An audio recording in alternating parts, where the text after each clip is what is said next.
Welcome to Connecting the Dots, a non-traditional legal program with your host and trusted advisor, Liz Myska, your guide through the web of life's dilemmas.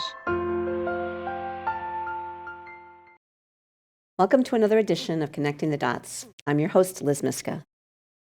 Kane, welcome to Connecting the Dots. Thank you so much, Liz. It's absolutely my pleasure to be here.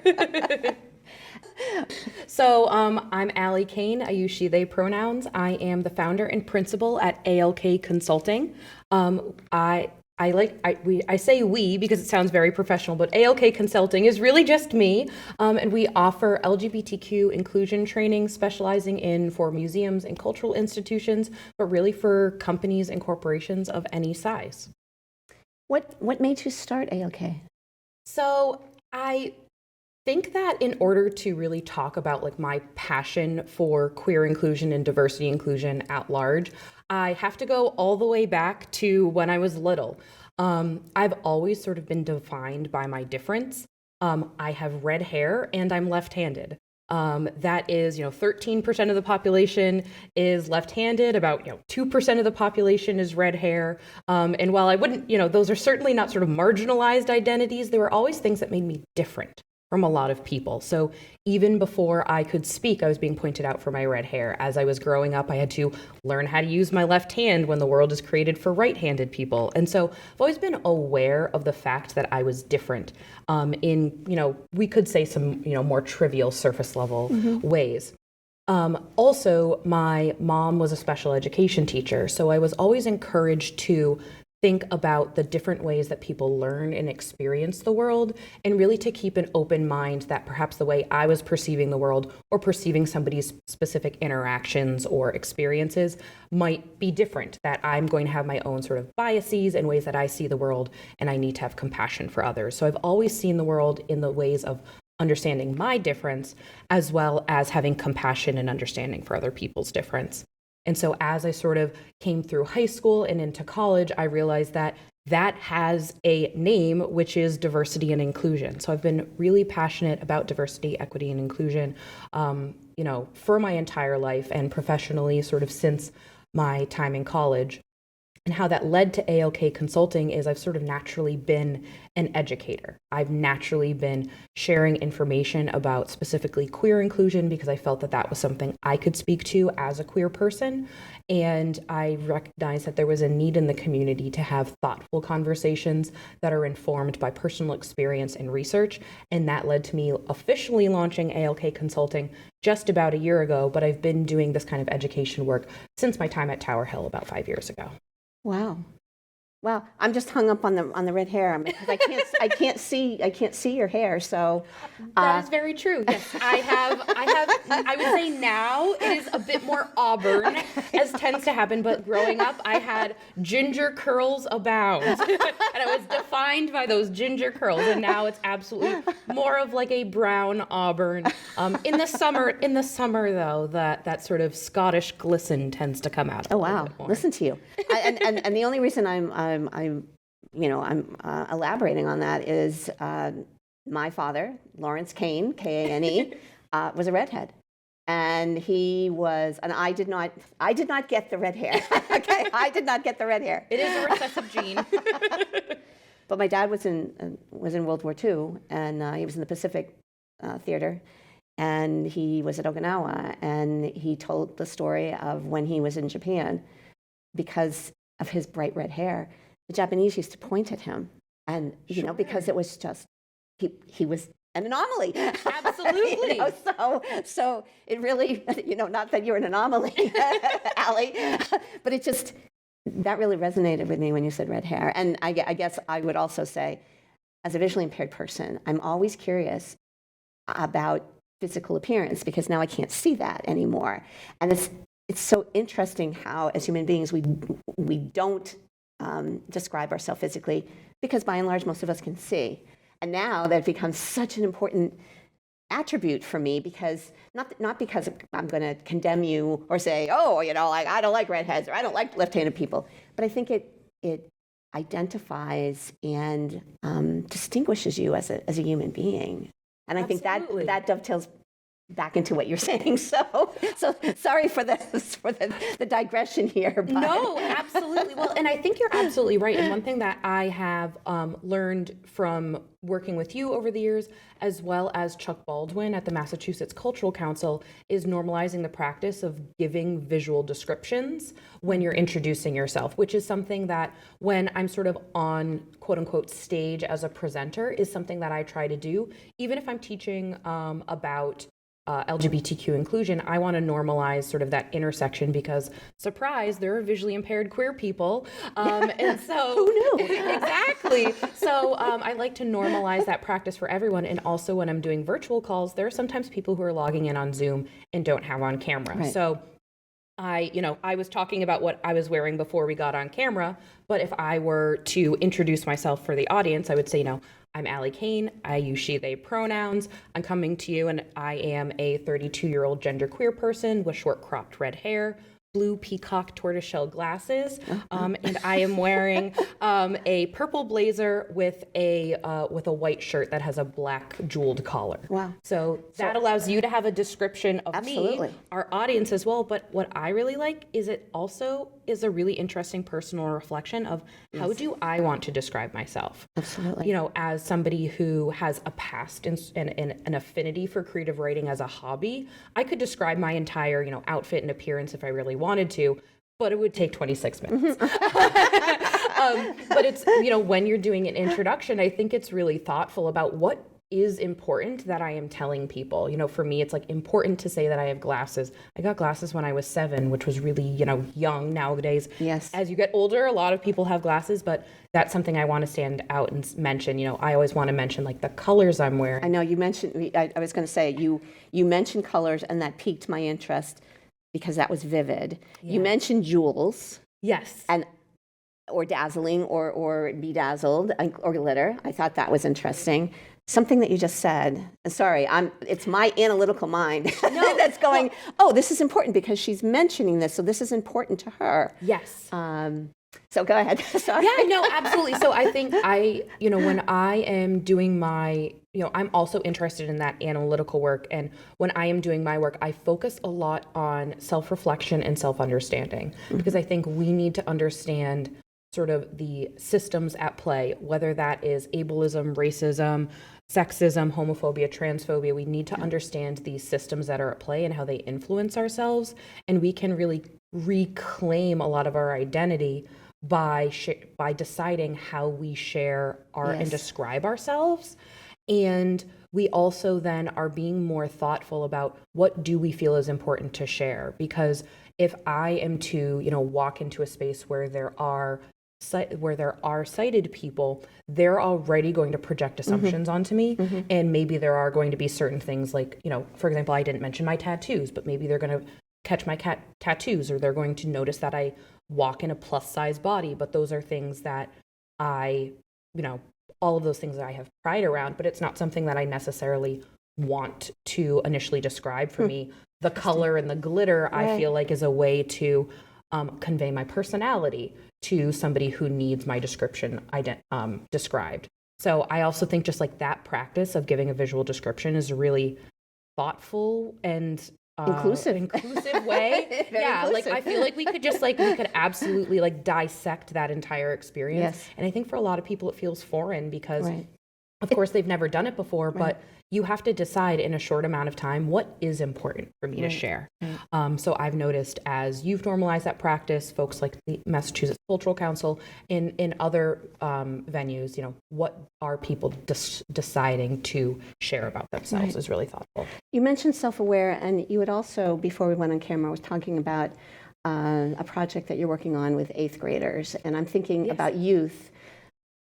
I was just going to, it's probably very daunting for someone who is a preteen or maybe in puberty to know who they are. So can you talk a little bit about the work that you're doing there? Absolutely. So I've had the privilege over the summer of being connected with Project 351. They recognize an 8th grader from every school district across the state of Massachusetts. And they specifically are focused on leadership that is grounded in both diversity, equity, and inclusion, and giving back to the community. And what I really appreciate specifically about that project is when they are looking to identify the hero, they're not necessarily looking for the captain of the football team or the school president. They're looking for somebody who is that quiet leader and looking to really elevate the fact that leadership takes a myriad of forms. Especially as I was growing up, I think the concept of a leader was somebody who was very extroverted, somebody who was very polished, somebody who was maybe very academically or athletically gifted, but that's not necessarily the case. There are folks who are quiet, more behind the scenes, but are really doing impactful work in terms of giving back to the community or supporting people to make a difference or creating change in a different way. What I really appreciate about Project 351 is they are valuing not just sort of the demographic diversity, but the personality diversity and really grounding that with young people. And so part of my role as part of that is to teach a handful of sessions on LGBTQ plus inclusion, because they're doing a lot of work about, a leader needs to be grounded in anti-ableism and anti-racism, also sort of going against homophobia and transphobia, that my work is to help people understand the difference of gender identity and sexual orientation, and to really get a deep understanding of what those concepts are so that they can support people, whether they're their classmates or folks in their community who are queer. But what I've really grown to appreciate over the past year is it's also giving people a lot of awareness of themselves. Because I think, when we are having conversations about diversity, equity, inclusion at large, people are just afraid of difference. And I think a lot of folks, especially folks who live with, in majority privilege situations and identities, they've never really had to think about themselves in the context of the greater world. So through all of my education, I'm encouraging people to not just understanding the quote unquote others, but understand themselves in the context of the greater society. And so it's been an absolute pleasure, because when I think about, 15 years ago, when I was graduating high school, we weren't talking about gender identity and sexual orientation. There were a couple folks who were out, as gay in my, in my class, but we really weren't talking about it. It was the punchline of a joke, or it was something you saw, like, Ellen DeGeneres and Neil Patrick Harris. You saw all of these adults who were queer, but you never saw young people. And so for me, it's really a privilege to encourage young people to be thinking about their gender identity and sexual orientation at a younger age, because it's, as you mentioned, puberty and adolescence is already a stressful, weird time for everybody. And so while, I don't want to add an additional thing to think about, I think it's important to have different lenses that we're, thinking about and how we experience the world. So it's been an absolute privilege. And so just last night, I did one of my trainings with both educators and youth leaders, which was really cool. What is Project 351? Does that have some kind of significance, the numbers? Yes, there are 351 towns in the state of Massachusetts. Okay. All right. Okay. Yeah. So it's a lot of young people, and it's usually grouped by school district. So, And I'm just wondering, not that you would know this, but how do the eighth graders get nominated by someone? Yeah, so they actually work with, my understanding is there might be educators and sort of like adult liaisons in every school district. And then that adult nominates somebody. But those adults are really encouraged to find who is the student who could really benefit from this sort of leadership development, and really focusing on the unsung, I don't want to say quiet, but maybe the somebody who's uncelebrated, unnoticed, yeah. And I think about invisible. Exactly, and I think about myself in middle school.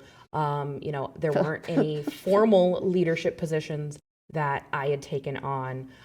People knew me, but I was not necessarily the person. I wasn't the popular person, and so I think about how I sort of resented the idea of leadership as a young person, because at that time we were talking about leadership to be sort of this flashy on stage, something that other people give you, when in fact leadership is something that you discover within yourself. Right. So I just have really valued that entire framing about Project 351. You had also mentioned your writing ability in your organizational skills, and that's something that, not that I've known you in that capacity, but I know that you are a grant writer, and the both the spoken word and the written word are like your palette, I would say. I would say also, not reflecting, not that I knew you back then, but I would think, and I guess I'm posing a question here, when you were a youngster, did you convey your feelings by journaling or writing or Absolutely, absolutely. So the written word has always been something that I've been really passionate about. I have always been commended as a great writer, and for me, in most of my childhood, I think I wrote my first quote unquote book, but it was probably, a 10-page story when I was in 4th grade, and I illustrated it. I actually self-published a novel in high school. But I've always used writing as a way to talk about and explore my feelings, especially within the context of the greater world. And I think that, I knew that I didn't want to grow up to be an author, that writing has always been something that has been kind of sacred and a very important hobby and creative outlet or emotional outlet for me. And so I had only really seen writing as being beneficial for authors or journalists, which just happened to be something I wasn't interested in. But it wasn't until I really started diving into social justice work and nonprofit work that I realized that fundraising, and specifically grant writing, requires storytelling, telling the story, and elevating a lot of times these sort of anonymous folks, because while I really want to center lived experience, you're not necessarily going to have the person who's receiving a nonprofit services doing the writing. I might interview them and want to tell their story, but I also want to find a way that I can tell a really respectful and empowering story.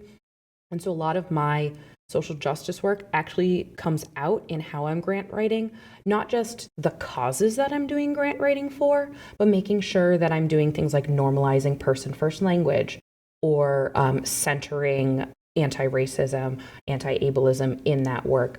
There have been a lot of nonprofits who've sort of relied on stories that are talking about sort of vulnerable populations and framing, whether it's individuals with disabilities, individuals who are unhoused, individuals who are sick. There's sort of this pitying and vulnerability, and it's, please help these, impoverished people. These deserving, these less fortunate. Exactly. And I think that can be really problematic because it sort of simplifies any of one of these populations into a position of weakness and also a position of sort of anonymity, when in reality, every single individual, while yes, we need more funds that are going towards equity for different populations, and there are populations who need additional resources.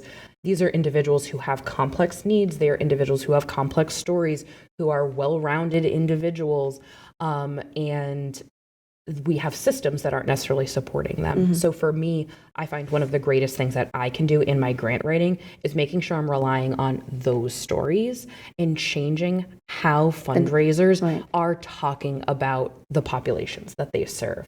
Not the populations in need, while certainly they have, they may have needs. You think about it as your priority population. You think about it as the people you serve, and flipping that switch to the nonprofit and the organization serving individuals rather than an organization sort of being benevolent and giving away. So that's also, my writing has definitely evolved from something that was a creative outlet, something that was an emotional outlet, to also being an outlet that I could sort of demonstrate what equity looks like. Wow! When I go back and I listen to this program, I'm gonna seize that. Sorry, I'm gonna pirate that. That was Please excellent. Do. That was excellent. Please do. Well, again, the patronization, oftentimes that populations are patronized. It's like, oh, we're doing this for the bull. Yes. And again, it's the. I'm just thinking, not that this is a good example, but the work that I do with in the safety realm, the public safety realm, Sure. of taking people, in walking groups and going to intersections and looking at crosswalks or traffic signals and the buttons to push, to cross the street, whether they're audible or not. Those are called beg buttons, Oh my B-E-G gosh. button. And you think about it, yeah, we're begging, pedestrians are begging to go across the street because otherwise the cars won't stop. Okay? Very true. And the first time that I heard somebody refer to those as beg buttons, I was shocked and I was horrified, like that's demeaning. But then when I thought about it, but that's exactly what it is. Yeah. We're begging to go across the street. We're and we're making you stop, or we're making you. There's going to be a consequence. If you don't. I mean, you may hit somebody, Right. or you may, a cop may be there. But anyway, but I think that's the kind of effrontery that, and I use that term loosely, but it hits you in the face. Yeah. And I think because I have participated in your sessions, and again, not to sound smug or anything, but I'm familiar with you and your presentation style, but I'm always curious about how other people are taking it in, and the things that I hear people saying are more about themselves, and that goes Sure. back to your point that the realization is, this isn't just something that I'm listening to, and it's interesting, but it doesn't impact on me. And I think for the first time, and this again, I get this when I listen to your sessions, people are thinking, she's talking about me. Absolutely. and then. I don't know if I'd use the word cathartic, but it's almost like a confessional session where they're processing it and they're saying, sorry, that was inarticulate. But No, it absolutely makes sense. And there are some sessions that definitely become a little bit more, conversational and individualized, which is really what I would strive for, because I think there are, especially people who have lived in positions of privilege for most of their life, they've never had the opportunity to think about how they were different. And so while, being left-handed or having red hair is absolutely not a protected status. I'm not somebody who lives with a disability because I'm left-handed, but there are certain ways in which the world was inaccessible to me as a left-handed person, or the scissors. The scissors, or I would walk into a they very seldom will make makeup. They'll make a makeup kit that's here's for folks who are have blonde hair, or here's shampoo for folks who are brunette, but there's very seldom hair products for somebody who's red-haired. So if I, just from those things, am experiencing these, very slight inconveniences, now it's allowing me to see the world. Okay, what about somebody who has any sort of experience, identity, that is really causing them to experience and navigate the world in a different way? If it was, if it was difficult enough for, to use left-handed scissors, or my dad to teach me how to throw a baseball with the left hand, now what is it like for somebody who has limited mobility? Or if it's somebody who, people are already pointing out my red hair, now what is it going to be if you're the only person of a certain race in a classroom or in a workplace? So, I really encourage people in my presentations, going back to your point of self-reflection, is to understand that even if you are a cisgender straight person, that you are navigating a world that is made for cisgender and straight people. And I think even people who are cis and straight have experienced some point in their lives in which they were having to deal with sort of that concept of privilege. I had somebody point out when I was talking about gender identity, who talked about, especially for people who've been socialized female, that we have always been talking about the spectrum of womanhood. Especially if we think about something like the March sisters from Little Women. We have 4 female identifying individuals, but there are 4 different kinds of women. So we've always been talking about gender on a spectrum, and also, even just within the sort of context of that book, Jo struggled a lot because she was somebody who was fighting against womanhood, or Meg had a lot of difficulties like being a young mother and living up to those sorts of standards. So I really want in my presentations for people to understand it doesn't matter if you're cisgender or not. You've been thinking about gender. The sort of gender expectations have always been on you. You've always been thinking about them. Now, what if you're not cisgender? What if you don't fall into a binary? Think about how much more difficult it would be. So that self-reflection is something that I really want people to understand. It's not about others. It's all about we all are in these systems. These systems just affect people to different ranges. And you've just hit on Little Women. That's one of my favorite books. And I always, when I would watch the movies, I did read the books, but the Katharine Hepburn character was... Yes, absolutely. And I really wanted her to get together with Laurie. Sorry, I really wanted that to happen. I know. But Louisa May Alcott said definitely not.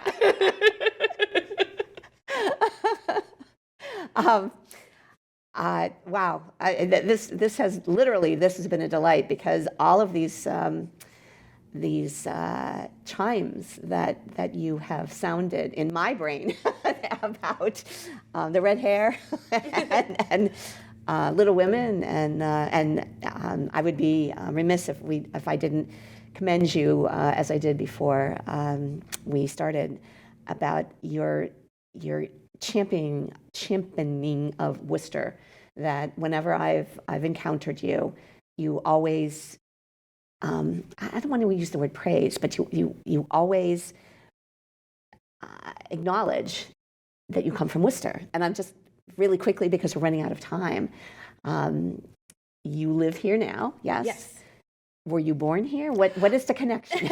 So yes, I technically was born here at St. Vincent's. I grew up in Sturbridge, but actually my roots to Worcester go back multiple generations, back to the Harringtons. So I think it's about 13 generations when the Harringtons were leaders here, as well as Swedish immigrants who came in the early 1900s. So I have really deep roots in Worcester, and I have just it's a great privilege to be back here and know that this is a place that sort of my ancestors, we can absolutely unpack that in another podcast or another video. But it's something that's really important to me to be to focus on that connection to history. And I think it's really important that we're acknowledging the diversity and commitment to community outside of some of our major global cities. We are always sort of going to be the stubborn younger sister of Boston. Yes. But I think it's really important to recognize that there's a really great, vibrant city here. We are having thoughtful conversations about diversity. We are trying to evolve and be a more modern city, but how do we do that in a thoughtful and intentional way where we're not pushing people out? So it's really great for me. I love this community, and I love especially the queer folks, especially in the sort of drag community. We're doing just incredible things to celebrate the queer experience here, and it's really empowering that the greater city of Worcester really values what queer folks here have to say. So I will always be grounded in Worcester. I will always be here. As far as I can say, I have a tattoo of Kelly Square on my I knew there was a Kelly Square on my arm. And I absolutely love being here. And so I think it's really important to be doing this work specifically here as well. Well, I would say, again, Worcester's unique, but and that should be celebrated. Absolutely. Allie, thank you so much for being my guest today. Absolutely. Thank you very much, Liz, for the opportunity. I appreciate it. Join me again for another edition of Connecting the Dots.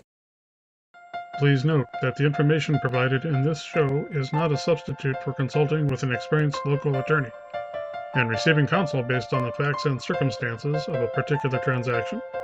To contact Lizbeth, email her at lisbeth@elizabethlmyska.com or call her office at 508-753-7681. We're online at connectingthedots.lawyer. Executive producers, Lizbeth Myska and Jack Peacock. Producers, John Medberry and Bill Hamilton. A production of Elizabeth L. Myska, JD, LLM, in association with compliments.